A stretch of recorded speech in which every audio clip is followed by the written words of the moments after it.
कि 500 हजार चाहे ले ली न मरी, नहीं चाही पहतर मरी, नहीं चाही मोट हो।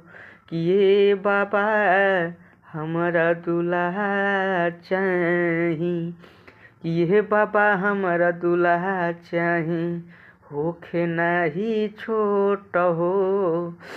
हेलो, नमस्कार, प्रणाम दोस्तों। और आप लोग इस गाने को बहुत अच्छा प्यार आशीर्वाद दे रहे हैं। और यह गाना जय हिंद म्यूजिक भोजपुरी से रिलीज हुआ है।